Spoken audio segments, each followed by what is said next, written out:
देश के बहस में आपका एक बार फिर स्वागत है। हम इस वक्त खड़े हुए हैं देश के प्रजातंत्र के मंदिर के सामने। वो जगह है जो इस देश के लोकतंत्र की खूबसूरती का सबसे बड़ा सबूत है, जो दुनिया का सबसे बड़ा लोकतंत्र बनाती है भारत को। और भारत की अगर कोई सबसे बड़ी महानता है जिससे पूरी दुनिया डरती है तो भारत दुनिया का सबसे निष्पक्ष और सबसे बड़ा लोकतंत्र है। और इसी लोकतंत्र को चुनौती दे रहे हैं नए समीकरणों के साथ जाकिर नाइक जैसे भगोड़े। मैं अपने पैनल को कहूंगा कि राजीव छाबड़ा जी को सहारनपुर से जोड़े। तब तक मैं सिर्फ एक बात जानना चाहता हूं, मैं पैनल को इंट्रोड्यूस कर दूं। मेरे साथ प्रेम शुक्ला जी हैं, भारतीय जनता पार्टी के राष्ट्रीय प्रवक्ता। मेरे साथ विवेक श्रीवास्तव जी हैं जो कि सीपीआई के लीडर हैं। मेरे साथ सतीश प्रकाश जी हैं जो कि एक दलित चिंतक है। माजिद हैदरी जी हैं और साथ ही साथ मेरे साथ और एक अवनिजेश अवस्थी जी हैं जो आरएसएस के चिंतक है, बड़े विचारक है। उनके पास भी जाऊंगा, उनको कम मौका मिला है, उनके पास जरूर जाऊंगा। लेकिन उससे पहले चलता हूं राजीव छाबड़ा जी के पास सहारनपुर पे। राजीव छाबड़ा जी, आपने पूरी बातें सुनी है, पूरी डिबेट सुनी है, क्या कहेंगे इन लोगों को जो जाकिर नाइक को डिफेंड करने के लिए खड़े हो जाते हैं? देखिए, हमारा जो देश है वो सेकुलर देश है, ठीक है। यहाँ पर उनकी बात मुझे सही लगी कि धर्म गुरु अगर है तो धर्म गुरुओं को राजनीति में नहीं पढ़ना चाहिए। ये जो भी धर्म गुरु राजनीति में पढ़ेगा, चाहे वो धर्म की राजनीति होनी चाहिए, राजनीति का धर्म। अभी इसी चीज़ का विषय इसी बहस करे जा रहे हैं। अब जाकिर नाइक स्टेज पर खड़ा होकर कुरान नंबर ये आयात वगैरह वगैरह जो भी बोलता है, सब लोग उसको फॉलो करते हैं, सुनते हैं। किसी ने आज तक अभी चेक भी किया है कि वो जो बोल रहा है वो आयात सही भी है या नहीं? कभी आज तक उसने जो जितना भी वो बोलता है कि इस सूरा पे ये लिखा है, इस आयात में ये लिखा है, वो बात करता है, लेकिन कभी किसी ने फैक्ट को भी चेक किया है? उस समय लोग देखते हैं, सुनते हैं और मान लेते हैं, ठीक है। मैं मुसलमानों के लिए भी कहूँगा कि शायद वो भी नहीं इस फैक्ट को चेक कर पाते होंगे कि वो बोल रहा है, वो सही भी बोल रहा है या नहीं बोल रहा है। उसका काम सिर्फ और सिर्फ लोगों को भड़काना और देश में आग लगाना ही है और कुछ नहीं है। ठीक है राजीव जी, आपकी बात का आपने बिल्कुल सही कहा। भड़काने और आग लगाने की बात है, किस तरह से भड़काता है जाकिर नाइक। उसके बाद सीधे अवनिजेश जी के पास जाऊंगा। सुनिए क्या कहता है, मुसलमानों को क्यों बनना चाहिए उन्हें आतंकवादी।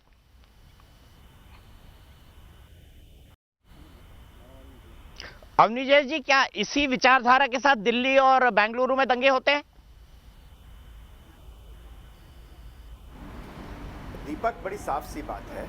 मैं दो बातें कहूँगा। एक तो ये कि इतने सारे मोहम्मद बिन कासिम से लेकर के आज तक जाकिर नाइक तक इन लोगों ने भारत को तोड़ने की, गुलाम बनाने की कोशिश की। इसके बावजूद इकबाल का वो है ना कि मिटती नहीं हस्ती हमारी। माजिद हैदरी, इसके बावजूद भी हस्ती मिटने वाली नहीं है। यहाँ पर नादिर शाह, अहमद शाह अब्दाली, चंगेज़ खां, तैमूर लंग सब आ गए, लेकिन हिंदुस्तान की हस्ती को मिटा नहीं पाए। और विवेक श्रीवास्तव और सतीश प्रकाश जी, ये पढ़ लो एक बार ये किताब पढ़ लेना, फिर उसके बाद बात करना बाबा साहब अम्बेडकर पर। हिम्मत हो, उसके बाद भी साहस हो तो उसके बाद बात करना। ये अगर हिम्मत हो, मेरे पास सामने किताब है। ये सबसे महत्वपूर्ण बात ये मुझे दीपक 10 सेकंड और चाहिए मुझे दीपक। बिल्कुल बोलिए, अवनिजेश जी आपको वक्त नहीं मिला है, 20 सेकंड लीजिए। कम्युनिस्टों के बारे में जो बाबा साहब ने लिखा है ना, उस पर भी बहस कर लूंगा। लेकिन महत्वपूर्ण बात यह है कि मुझे दुख होता है कि दिग्विजय सिंह और महेश भट्ट, दिग्विजय सिंह उसे शांति दूत बताते हैं और दिग्विजय सिंह उसे शांति दूत बताता है और महेश भट्ट कहता मैं बायोपिक बनाऊंगा जाकिर नाइक पर, जो दंगों का मास्टरमाइंड है। दंगों का मास्टरमाइंड ये सोने के स्मगलरों को क्यों बुला रहे हैं? इनके सोने के स्मगलरों को मत बुलाओ। यहाँ पर गोल्ड की स्मगलिंग करते पकड़े गए सरेआम सरेराह, उसके बावजूद आप बुलाते हो इनको। ये कम्युनिस्ट पार्टी गोल्ड की स्मगलर पकड़ी गई है, सीएम के हाउस में बैठे हुए थे सब। मैं सिर्फ इतनी सी बात कर रहा हूं, तो सिर्फ इतनी सी बात कर रहे हैं कि दिग्विजय सिंह उसको शांति दूत कहता है जाकिर नाइक को, और महेश भट्ट उस पर बायोपिक बनाना चाहता है। ये है असली दुश्मन। हमारे देश के असली दुश्मन जो हैं वो महेश भट्ट और दिग्विजय सिंह जैसे हैं, जो शांति दूत बताते हैं और उस पर बायोपिक बनाना चाहते हैं। इसके बावजूद ये कम्युनिस्टों इनकी औकात क्या है, इनकी हैसियत क्या है कम्युनिस्टों की? पकड़े गए, रंगे हाथ पकड़े गए चोरी करते। चोरी करते पकड़े गए, कम्युनिस्टों की बहुत बड़ी रंगे हाथ हैसियत है। पकड़े गए, कम्युनिस्ट रंगे हाथ आपकी पकड़े तरह गए ना। गोवलकर को बेचते नहीं कितना, है। अच्छा कितना चुराया, आपने तो गोवलकर को बेच कितना दिया। चुराया था? आपने तो पकड़ने से गोवलकर पहले को बेच कितना दिया। चुराया था गोल्ड?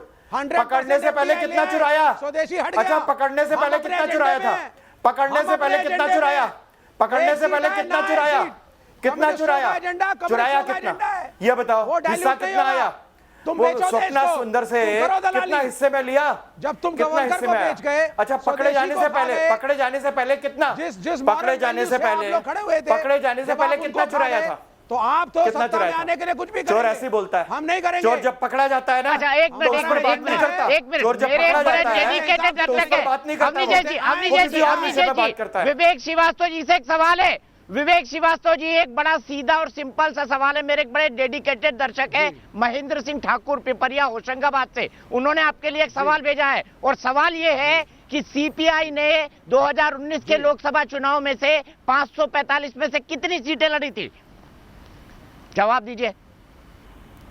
जी, हमारी सीटें, अब सुन लीजिए, आप शर्मिंदा सुन लीजिए मत करो, सबसे ये- पहले कम्युनिस्टों के लिए सीटें आना, आप सुन लीजिए पहले, कम्युनिस्टों के लिए सीटें आना। अरे सर सीटें बताइए, ना आना। सीपीआई ने चाहे कितनी एक सीटें भी लड़ी सीट थी? ना आए, अरे एजेंडा नहीं दर्शक का छोड़ेंगे। जवाब तो दे आप दीजिए, सुनिए, मेरे दर्शक का मैं जवाब जितनी तो दे भी लड़ी दीजिए। थी, सीपीआई ने कितनी जितनी सीटें भी लड़ी थी? और जितनी भी सीटें आई, अरे कितनी भाई लड़ी साहब, थी? आप सुनिए, दहाई तक जॉइंट पहुंचे इलेक्शन थे, चाहे 4 या 5 दहाई तक पहुंचे थे 545 में से 5 सीटों पर दहाई जीती आपने, 10 अरे के भाई अंक तक साहब, सुन पहुंचे लीजिए आप, पहले। 10 के अंक एजेंडा तक नहीं पहुंचे। बेचा, अपने एजेंडा को डाइल्यूट नहीं किया। कम्युनिस्टों ने अपने एजेंडा को डाइल्यूट नहीं किया। आरएसएस की तरह स्वदेशी को छोड़ करके 100% एफडीआई उद्योगपतियों की चमचागिरी नहीं करी। ना ये सीटें, क्या विवेक जी, एजेंडा क्या वही बात रहेगा। करते हैं? अरे आपसे समाजवाद गन्ने की का एजेंडा, बात- आपसे समाजवाद गन्ने का की एजेंडा बात रहेगा। करो तो आप अंगूर की बात देश को करने नहीं लगते हैं। बेचेंगे, कितनी देश सीटें की लड़ी दलाली ये नहीं नहीं बता करेंगे। पा रहे हैं। मैं सीधे सत्ता प्रेम में शुक्ला फिर जी के पास आएंगे। चलता हूं, लेकिन दीपक उससे भाई, पहले मैं सत्ता चाहता में फिर हूं आएंगे। मुस्लिम ब्रदरहुड के 2004 बारे की में, सरकार हमने इस्लाम बनाई के थी, बारे में फिर बाबा साहब आएंगे। अम्बेडकर ने अपनी किताब थॉट्स ऑन पाकिस्तान में क्या कहा था वो दिखाइए प्रेम शुक्ला जी। बाबा साहब अम्बेडकर ने साफ कहा था कि इस्लाम से बड़ा कट्टरपंथी मैंने कहीं नहीं देखा। हिंदू धर्म के बारे में उन्होंने लिखा कि हिंदू धर्म में कई कमजोरियां हैं, लेकिन वो अपने आप को सुधारते रहते हैं। लेकिन जो मुस्लिम ब्रदरहुड होता है वो बहुत कट्टरपंथी होता है। वो ब्रदरहुड मुसलमानों और मुसलमानों के बीच ही हो सकता है, दूसरे धर्म की उसमें कोई जगह नहीं। फिर ये किस बिना पे दलित मुस्लिम अलायंस की बात करते हैं? और इसी का जवाब सतीश प्रकाश जी से लेंगे। दिखाइए वो ग्राफिक, थॉट्स ऑन पाकिस्तान में बाबा साहब ने क्या लिखा था दलित मुस्लिम अलायंस के बारे में, मुसलमानों के बारे में, इस्लाम के बारे में।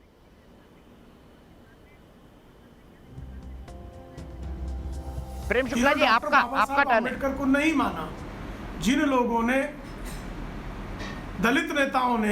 दलित नेताओं का एक वर्ग था जिसने डॉक्टर बाबा साहब अम्बेडकर के इस थॉट को, इस विचार को नहीं माना, वो पाकिस्तान के साथ चले गए। और पाकिस्तान में अधिकांश दलित ही, चाहे वो पूर्वी पाकिस्तान हो, चाहे वो पश्चिमी पाकिस्तान हो, आज का बांग्लादेश हो या आज का पाकिस्तान हो, इन दोनों स्थानों पर सबसे अधिक संख्या दलित हिंदुओं की थी।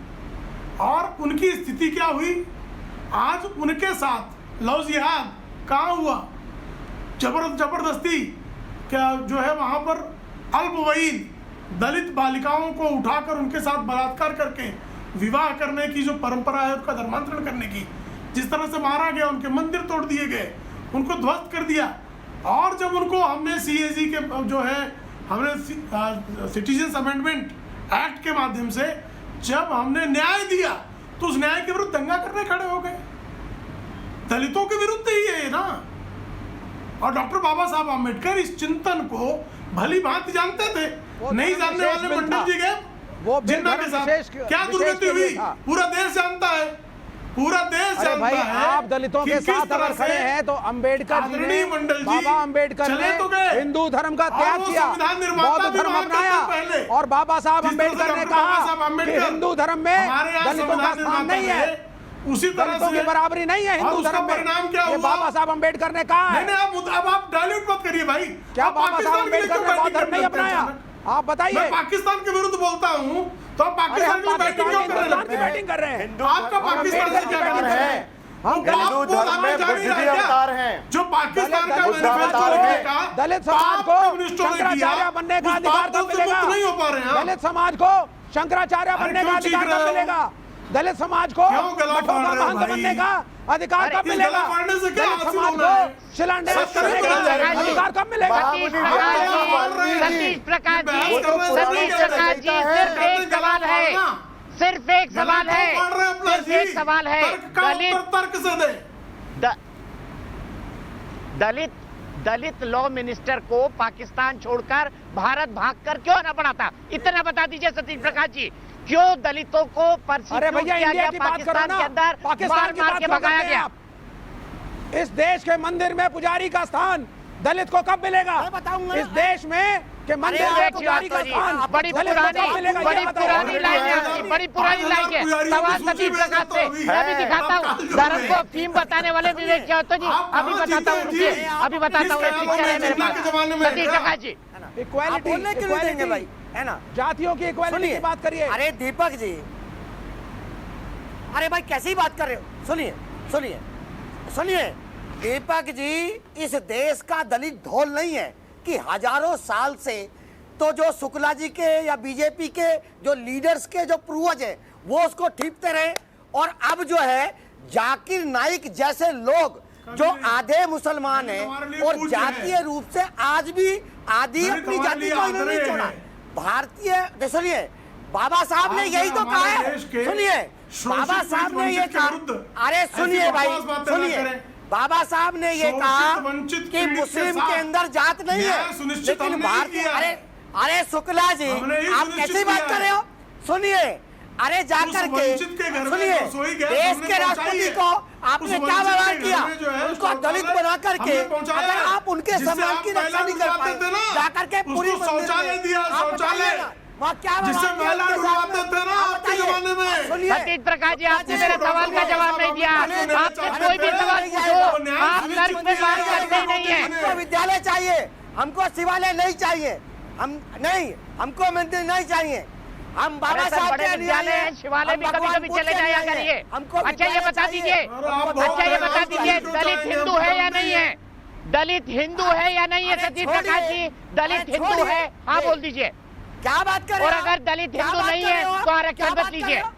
नहीं है, सुनिए दीपक जी, तो आरक्षण मत सुनिए। लीजिए। सतीश प्रकाश जी, घोषणा करिए आज से आरक्षण नहीं, घोषणा करिए आज से आरक्षण नहीं, घोषणा करिए आज से आरक्षण नहीं। 1900 सुनिए आप करिए ना, अरे आरक्षण मैं क्यों खत्म सुनिए। करूं? मैं तो सवाल आरक्षण पूछ रहा हूं हमारे आपसे। संघर्षों का परिणाम है, हमारे संघर्षों का परिणाम आरक्षण है, सुनिए, और ये हमारा अधिकार है। ये मेरे यहाँ एक कहावत थी, मेरे यहाँ एक कहावत थी, चित भी मेरी चित भी मेरी पट भी मेरी। ये शोले वाला जो अमिताभ बच्चन का टॉस था वो मत उछालिए सतीश प्रकाश जी, अब देश के लोग समझदार हो गए हैं। मैं अंत में आपको बताता हूँ, एक दर्शक के पास ले चलूंगा। आज का जो रिजल्ट है, क्या जाकिर नाइक आईएसआई के सहारे पर ये प्रोपेगेंडा फैला रहे हैं? हाँ बोल रहे हैं 92% लोग, और ना बोल रहे हैं 8% लोग। तो 90% से ज्यादा लोग मानते हैं कि जाकिर नाइक आईएसआई के इशारे पर कर रहे हैं। अवनीश सिंह दिल्ली से मेरे साथ है। अवनीश सिंह जी, पूरी बहस आपने देखी, आपको इसका निष्कर्ष निकालना है, बताइए आप क्या समझ पाए जाकिर नाइक की इस बात से? चलिए, अफसोस ऑडियंस फंस गया है, मैं यहीं पर ब्रेक लेता हूं। और चलते चलते विवेक श्रीवास्तव जी, देखिए ये आपके एक विचारक है वामपंथी, इसने आज फिर हिंदू देवी देवताओं को टॉयलेट पेपर के साथ जोड़ दिया। अगर धर्म अफीम है तो आपके विचारक ये नाटक क्यों करते हैं, ये भी सोच लीजिएगा। ब्रेक।